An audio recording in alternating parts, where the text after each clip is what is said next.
श्रीमन्नारायण चरणों शरणम प्रपद्ये श्रीमते नारायणाय नमः। सद्गुरु भगवान की जय। महात्मा जी नमो नारायण। नमो नारायण जी, प्रश्न था कि सनातन धर्म के ह्रास का कारण क्या है? सनातन धर्म जो है वह विश्व का धरोहर है। यह धर्म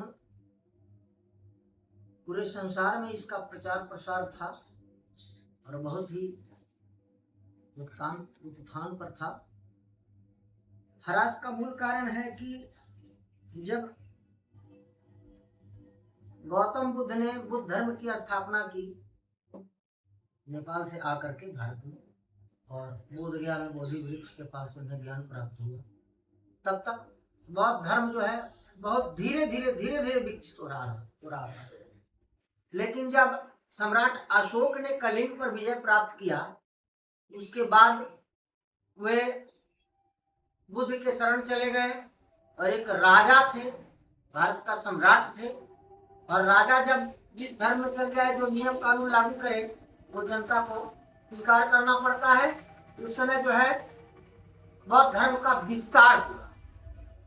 तो बौद्ध धर्म का विस्तार हमारे सनातन धर्म के लोगों को ही बौद्ध धर्म में परिवर्तित किया गया, बौद्ध धर्म को स्वीकार किया। और यह 1700 वर्षों तक सनातनियों को, हिंदुओं को बौद्धिस्ट बनाया गया।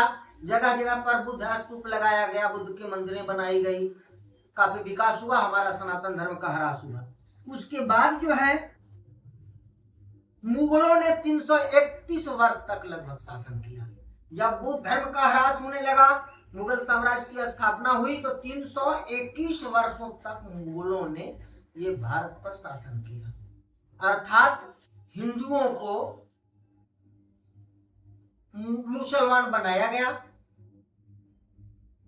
और वो शासन किए।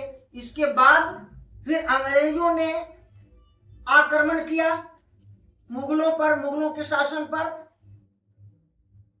190 वर्ष तक अंग्रेजों ने भारत पर शासन किया। तो आज भारत में पूरे सनातनों का यह देश रहा है, ऋषि मुनि तपस्वियों का देश रहा है। यहाँ जो है गंगा की नदी है और बड़ी बड़ी नदियां हैं, हिमालय है, सिद्ध स्थल है, सिद्ध पीठ है। और चूंकि सनातनियों ने बहुत ही सरल स्वभाव के प्रदर्शित अपने आप को करते हैं, सबों पर विश्वास कर लेते हैं और कालांतर में जा करके उनके धर्म में घुस करके लोग जो है धर्मांतरण कराते हैं। इससे भारत का साम्राज्य बहुत लंबा चौड़ा था। सनातनी का सीधापन का फायदा उठा करके जो है बौद्धों ने, मुगलों ने, अंग्रेजों ने आक्रमण करता रहा। आज हमारा सनातन धर्म को अपने ही देश में अपने ही लोग इसे खंडित कर रहे हैं, सनातन ही सनातन का विरोध कर रहा है। अब यह जो है जातिवादी सूचक में आ गया और ऊंच नीच का भेदभाव। इसका कारण क्या है कि हमारे समाज में जो है अपने शासन को चलाने के लिए वो सक्षम नहीं थे, लेकिन ऊंच नीच का भेदभाव जो उत्पन्न किया, इसके चलते हमारे सनातन धर्म का ह्रास हुआ। हमारा सनातन धर्म में ऊंच नीच का कोई भेदभाव कभी नहीं रहा है। महर्षि वाल्मीकि कौन थे, निषाद राज कौन थे, केवट कौन था, सबरी कौन थी, संत रविदास जी कौन थे, सनातनी सभी को साथ लेकर के चलते रहे। तो ये उन लोगों का एक मोनोपोली चला कि इसका ह्रास कैसे किया जाए। इसीलिए ऊंच नीच का जातिवादी भेदभाव उत्पन्न किए और जो है हमारे देश पर, हमारे सनातनियों पर बौद्धों ने, मुगलों ने और अंग्रेजों ने शासन किया।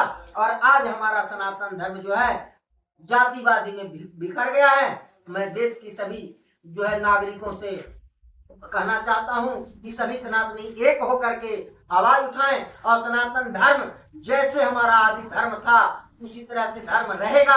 इसमें विखंडित होने की आवश्यकता नहीं है। एकत्रित होकर के और सनातन धर्म का कल्याण करने के लिए कल्याणकारी यह ऋषि मुनि तपस्वी, एक से एक वैज्ञानिक, एक से एक ऋषि मुनि तपस्वी हुए। जो हमारा नालंदा विश्वविद्यालय खंडहर में परिणत हो गया, हमारा तक्षशिला विश्वविद्यालय जहाँ वेदों की पढ़ाई होती थी, ज्योतिष की पढ़ाई होती थी, विज्ञान की पढ़ाई होती थी, आयुर्वेद की पढ़ाई होती थी, सारे को तहस नहस करके इन मुगलों ने, अंग्रेजों ने समाप्त कर दिया। और आज हमारा सनातन धर्म जो है उस पर सभी धर्म के लोग कटाक्ष करते आ रहे हैं। इसलिए एकत्रित होकर के और देश को सुदृढ़ बनाने की आवश्यकता है। किसी के बहकावे में जनता को नहीं आना चाहिए। नमो नारायण।